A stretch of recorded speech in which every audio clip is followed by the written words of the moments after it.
Today's about doing the second layer on resin art. But first we got to do some dirty pours, so we have something to pour a second layer onto.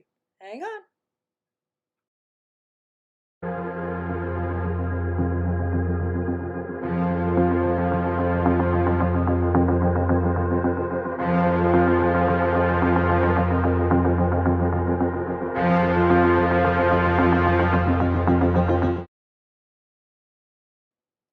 Howdy, y'all. This is Clara Lawrence. So I had a project in mind, and I thought I had the perfect way of doing this. I have a little bit of leftover resin, really pretty purple there that you saw, or kind of a wine color. I think that's sangria from Resin Art, and it's one of her luster lines. And then a little bit of gold, and I believe that's the Just Resin bright gold, and some white, and I think that's a mixture of white paste and Stone Coat base tint. So I've got these little silicone molds. I think they're made for baking, about 5 inches, and they're a little thin. So keep in mind, whatever dirty pour I'm going to do, it's going to probably move because the middle part has a tendency to push up a bit. So I'm just creating a base, putting them to the side, letting them cure, so that way we can have fun with the second layer, because that's what this video is all about. In fact, there's going to be a series, so you're going to see these pink guys show up a little bit later on. In all actuality, not just pink ones, but there's some yellow ones, and there's some bright ones, and a bunch of different. I had some fun with them. Anyway, so I had to go get some extra color there to fill out that fourth one. I do want to make a point of saying on these silicone molds, especially ones that have a 90-degree edge to them, where the side meets the bottom, make sure you take some type of, like a toothpick. I use a skewer stick, go around the edges and pick up any of the bubbles that might stick to the corners, because once that stuff has cured up, resin will cure up nice and hard, and any bubbles will leave a little cavity that'll be rather sharp. And that's not so good on the hands, especially on something you're using like a coaster. I've been having a lot of fun lately with dirty pours, and specifically resin dirty pours. These seem to have been really popular with acrylic pouring, and it's a lot easier to do with acrylic pouring, especially when you're doing the little tree ring type pours and things like that. But with resin, it just behaves a little bit differently. The individual colors behave differently. Whereas acrylic pouring, like for example on tree ring pours, you can get those very defined lines. But if you do it with resin, you get a different effect. They have a tendency to blend a little bit. So look for those videos coming up soon, where I go exploring dirty pours and what you can do with them, different color combinations, different effects, things like that. Well, these coasters are pretty much done. I'm going to put them away to cure, and we'll start playing with the second coat in just a few moments. So hang on.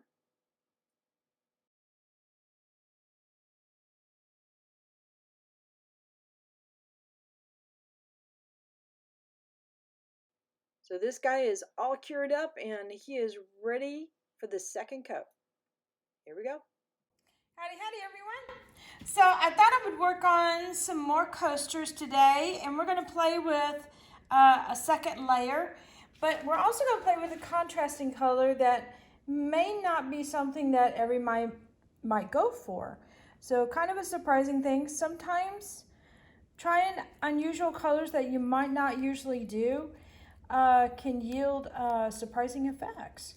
So what we're going to do here is I'm going to do my normal. I'm going to put a clear coat on everything right now. Get this spread around edge to edge so the stuff has something to flow on. And keep in mind, these are silicone coasters. I'm sorry, silicone coaster molds, which are basically, actually, I believe, a baked mold, like a 5-inch flat mold.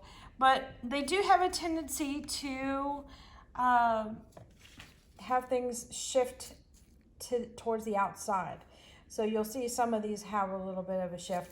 So be mindful of the effect of right shortly after we have hit it with the heat gun and before I put it away for curing, because that's the effect we're looking for when we're doing anything that's related to paintings or larger trays or, you know, other pieces of artwork.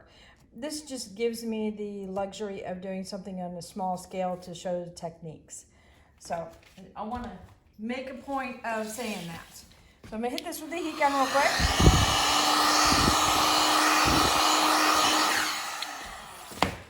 Don't do too much with silicone molds because, well, let's just put it this way, they don't like it. And a lot of times they will bond with the resin if you do too much heat and make it difficult to pull your item out. All right, there's a couple little dry spots there.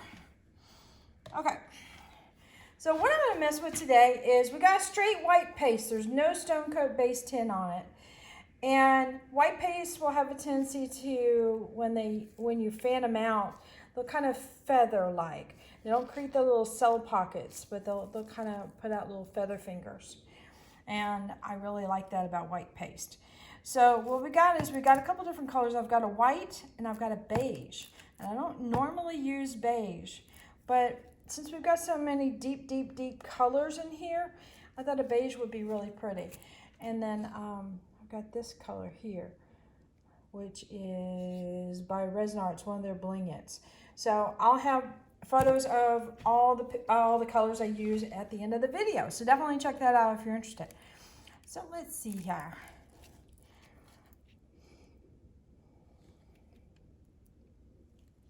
I'm gonna just create a simple line of color.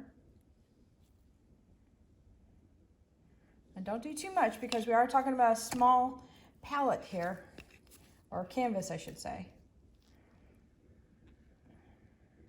So if I do too much, basically I'm looking at, you know, covering up the entire piece. So if you don't want to do that, be mindful of the amount. If you do want to do it, then go for it. All right, and here's a little bit of the metallic.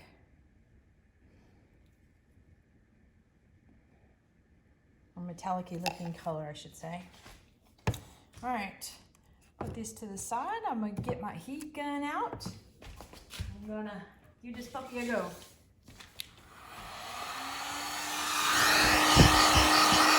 Quickie overall.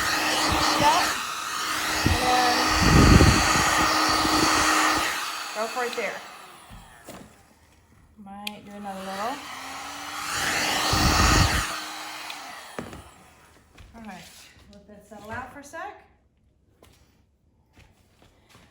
I had a real thick line here that I wanted, since all this was kind of feathered out, I wanted to make sure that this had a nice soft edge too. It didn't have to be completely like this, it just needed to have a little bit of a softer edge.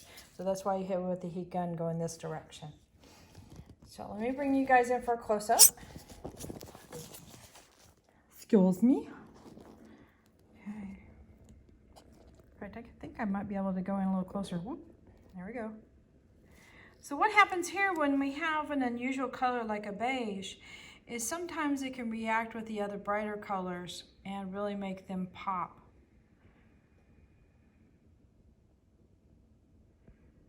But in here, let's see if I can get my finger in there.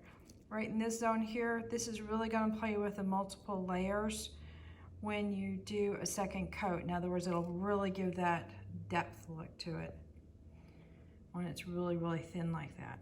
But here also with the metallic showing through the beige, it's just kind of fun. Now, since I just mainly did paste, we're probably going to have more feathering than we will cells. We'll have these little pinhole cells if we do get any, so not very many. Okay, so I'm going to put this guy up and we'll check it out tomorrow. Later.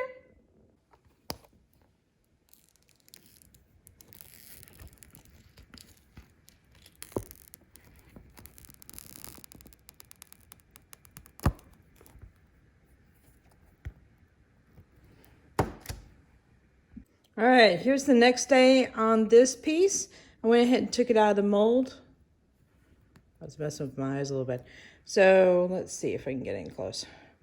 So this has got the beige, the white, and the copper glitter there. You know what? I'm gonna zoom in. Whoop. Here we go. Focus. There we go. So you can see a lot of the very light wispies we get in here. They really, I'm going to get some photos of this, they really add dimension to a piece real quick. So whenever I say this is soft cured stage, I can still touch it. My fingers aren't sticking to it. If I put a finger indent in here, like a fingernail indent, you can see it, but it will heal up. So I wouldn't advise doing this really hard. But it's an easy, a good time, I would say, to do any trimming if you need to trim something.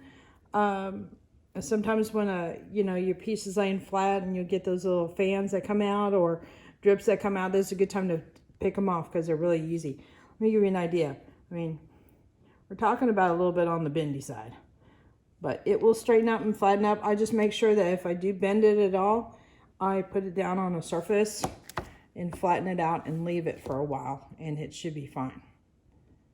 So anyway, I'm happy with this. Okay, we're having trouble focusing today. Cut that out. All right, guys, so hit that like button, hit the subscribe button, but definitely hit the notification bell so you can get notified the next time I put a video out. Later, y'all.